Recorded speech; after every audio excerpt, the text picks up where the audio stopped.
problème. Si l'opposition n'est pas capable de comprendre que c'est collectivement qu'il faut renverser le régime asservissant de Yaoundé, que c'est pas un individu qu'on va accompagner, ça ne va pas marcher. Donc je veux prier seulement Célestin d'inverser le paradigme sur cette question pour rester dans l'alliance que vous construisez, que j'apprécie beaucoup. Il faut inverser le paradigme, c'est pas, on ne va pas chercher un providentiel. Il faut négocier un gouvernement. Il faut négocier comment collectivement ça se gère. Et en 92, ça a été négocié. Ça veut dire que l'équipe qui partait battre en 92 et savait presque à tout, on savait que dès qu'on a gagné, on sait qui est le premier ministre. C'était mieux, c'était pas un problème. Et donc les différents postes étaient organisés et chacun savait ce qu'il gagnait parce que l'histoire de dire bon on va aller et puis on met quelqu'un il va décider, non ça marche pas. Aujourd'hui même, comme il vient de le dire, si vous ne mettez pas un collectif, parce que moi j'étais dans la cellule de communication de 92. Et ça, c'est très important de le dire. Et c'est moi qui étais le rapporteur général de la cellule de communication. Et j'étais le plus petit de cette campagne-là, de la direction de cette campagne-là, le plus petit à l'époque, mais c'est moi qui étais le rapporteur général. Et le plus jeune, si on peut pas là, c'était merci mon gars. Et donc Charlie Gabriel Bock, qui en était le président de cette cellule de communication, travaillait avec moi. Je travaille avec lui, cette année, pour la stratégie globale. Et Maurice, le professeur Maurice, est venu nous trouver à la cellule quelques 2 semaines avant la fin de la campagne. Et on a continué de travailler avec. Il dit Maurice Kamto, je parle. Oui. Et donc, il y avait une négociation claire d'un leadership, mais dans le cadre d'une prise de pouvoir collective. Où chacun...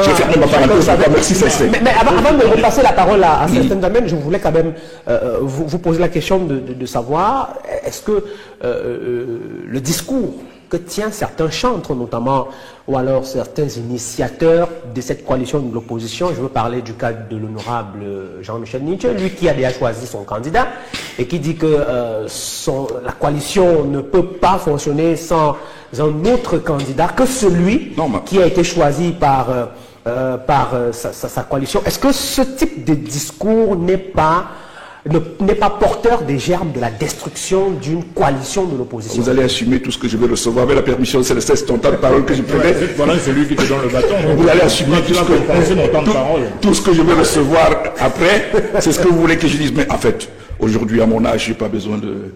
Je m'occupe pas de ce que les gens vont dire. Je dis ce qui peut aider les Camerounais. Et j'affirme ici que la posture qui a été celle que vous dites a été la pire des postures qu'on devrait attendre. C'est très important pour moi.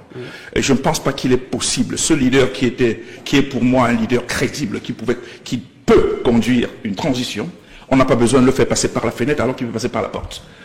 Les leaders politiques, quels qu'ils soient, ont leur ego. Venir dire, voilà, je suis le plus beau, si vous ne me suivez pas, ça ne marche pas, ça ne va pas marcher. Puisque même pour l'ego, même celui qui ne représente rien vous dira, je ne viens pas avec toi, parce que tu as dit que tu te fixes et je te suis. Et ça, c'est pas productif.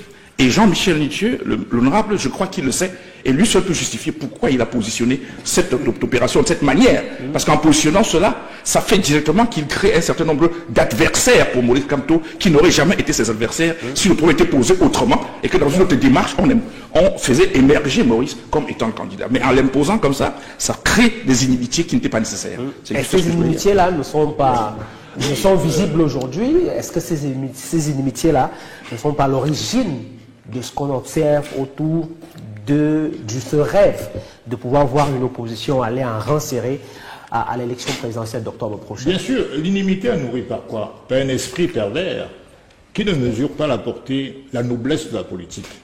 La politique est une activité très noble parce que ça vise l'intérêt général. Ce n'est pas une question de personne. Il ne faut pas personnifier l'engagement politique puisque si on se sent des capacités d'agir, de se porter candidat pour un groupe, c'est parce qu'on croit qu'on a à ce moment-là, effectivement, les capacités de le faire.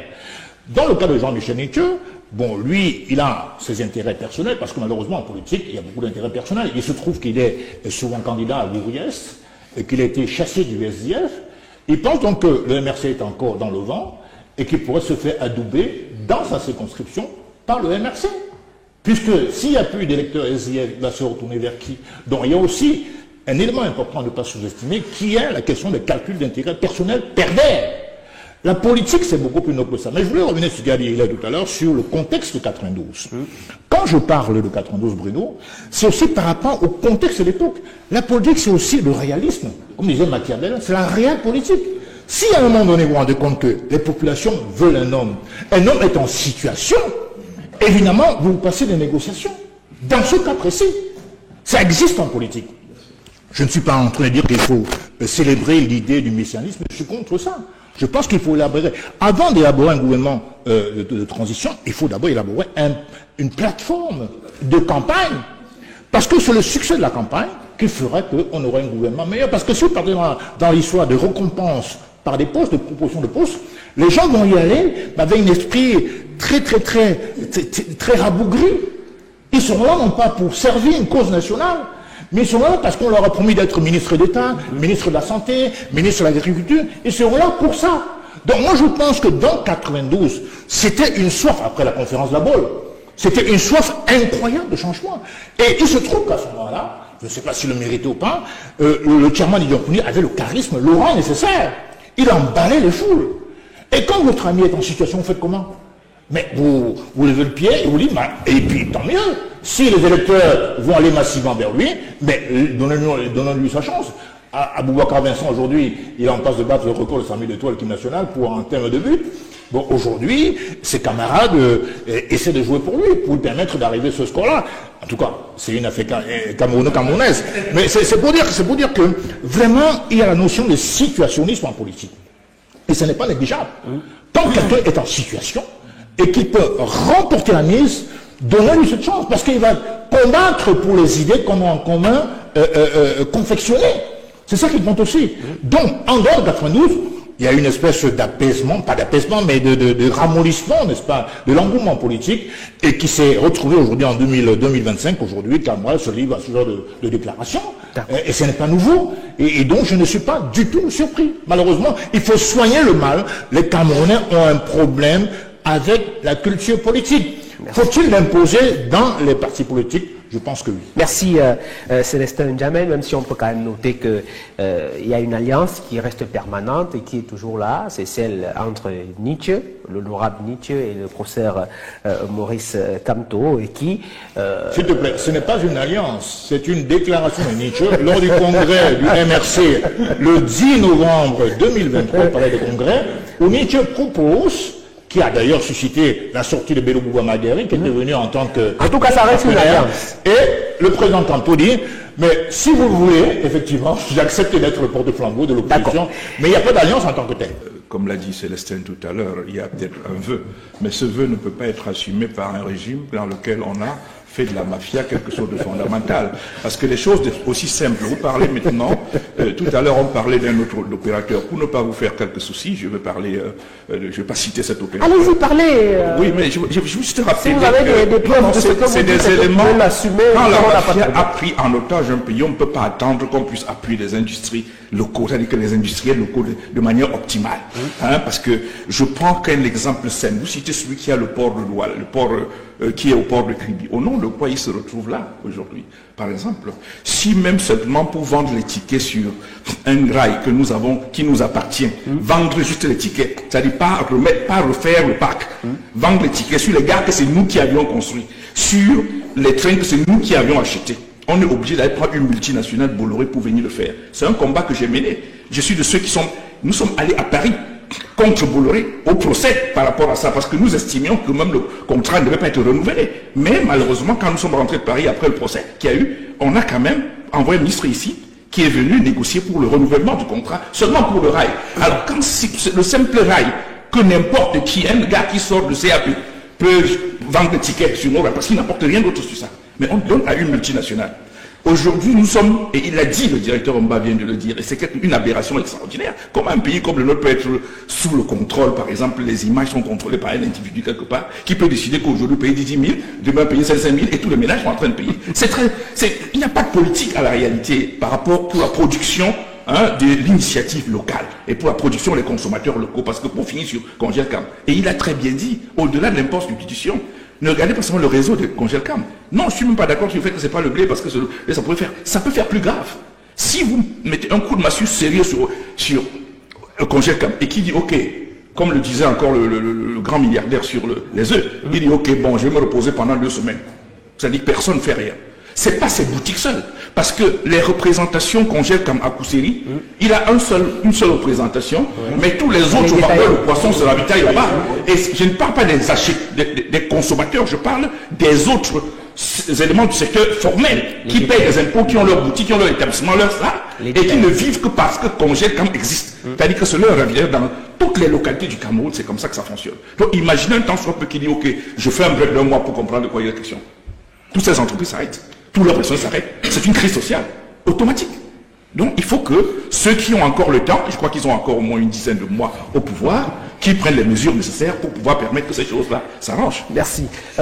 Ce qui s'est passé, quel a été le rôle joué par chacun, que ce soit au niveau de la partie française, que ce soit au niveau de la partie camerounaise. Mais à écouter le professeur Joël Mouyolo tout à l'heure, on a l'impression que là encore, on ne comprendra et on ne connaîtra finalement rien. Bon, d'abord écoutez, je pense que c'était bien de convier à ce plateau un expert qui a commis des travaux sur les questions historiques. Joël a parlé tout à l'heure, le professeur Mouyolo a parlé, et je pense qu'il a planté le décor tel que j'aurais bien voulu, donc je me retrouve dans ça, parce qu'il a énormément pas du contexte des enjeux qui est autour. Et donc, en définitive, je peux retenir que sur ce qu'il a dit, et que j'approuve que on peut se féliciter d'une chose, il y a une matière sur la table. On peut se féliciter d'une chose, il y a une matière sur la table. C'est ça qu'il faut dire.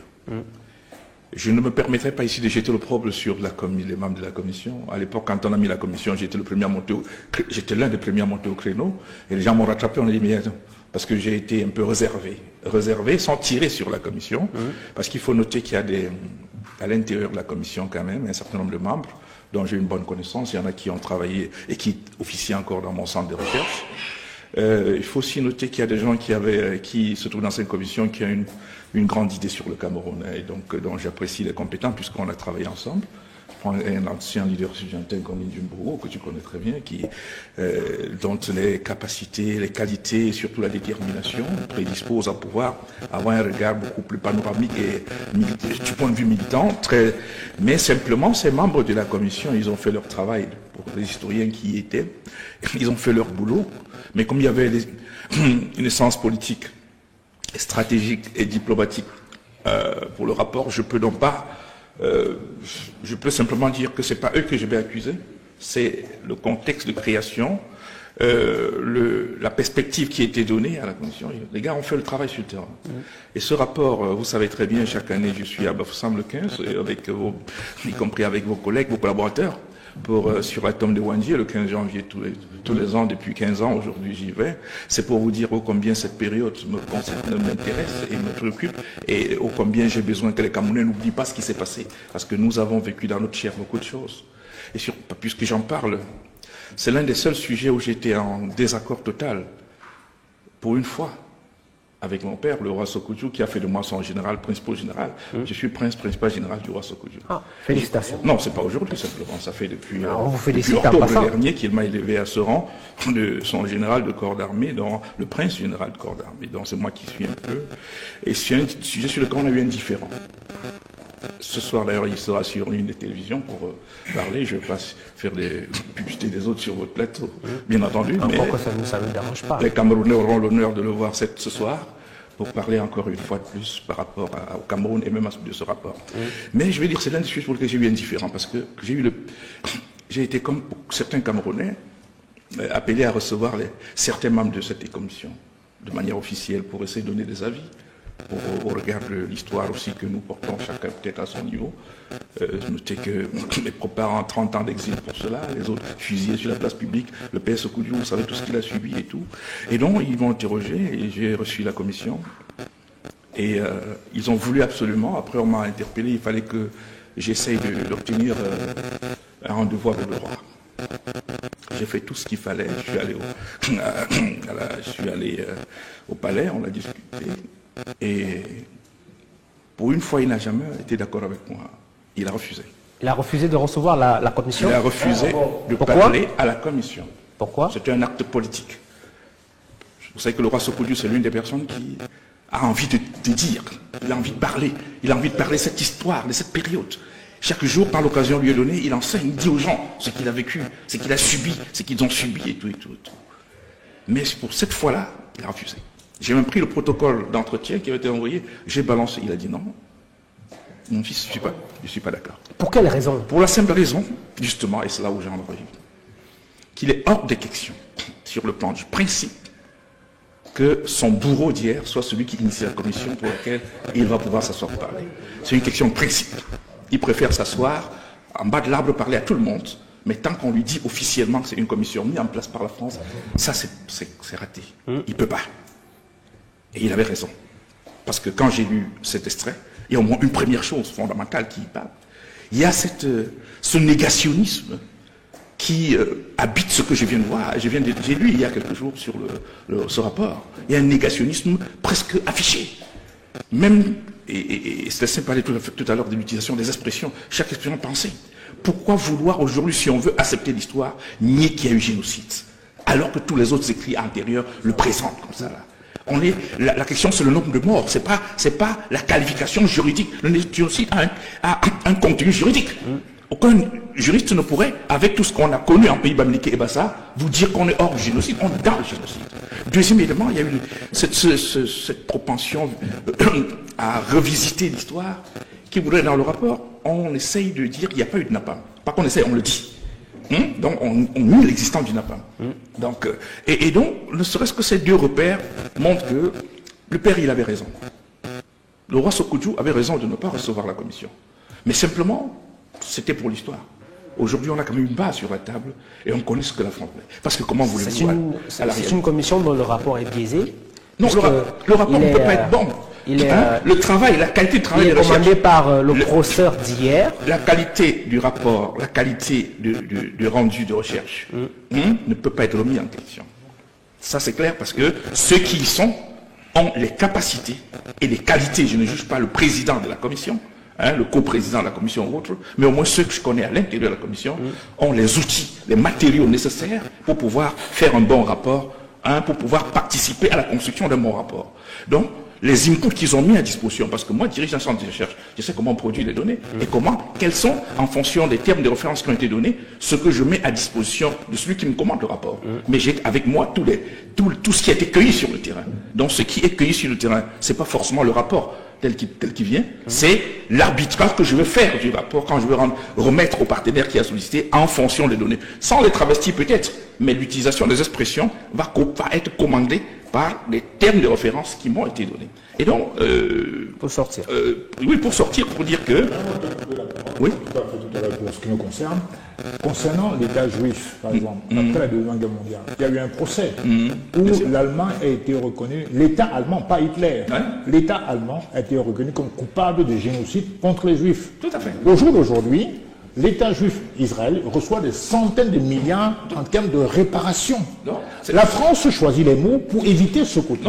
Parce que si la réparation, si la condamnation de la France est officielle, qu'elle a perpétré des génocides au Cameroun, ça va déboucher forcément sur une probable réparation. J'allais bien sûr. Et on pourra monter même à l'Allemagne, parce que l'Allemagne est venue avant la France en ce moment. Le président, on va y arriver, puisque de toutes les façons, ça n'est pas parce que Macron a initié son rapport que ça va altérer toutes les initiatives qu'il y a dans le pipe pour faire que cette vérité triomphe. Donc il a fait ce qu'il avait à faire. Je ne m'attendais pas, et Joël le professeur Meyolo va me pardonner là-dessus, je ne m'attendais pas que une commission dirigée par le régime de Yaoundé et Sud-Paris me produise un rapport dans la mesure où il y a quand même un corps en place. Vous avez parlé du général Semengue, avec tout le respect, c'est un artiste à la tête de la commission. Je respecte les parents, et donc, le général Semengue, je le respecte beaucoup, mais simplement, il sait qu'il a dit des choses que moi qui suis fils de Maquisard, comme ils disent, donc fils de Libéral, je ne peux pas tolérer. Il était fier de dire comment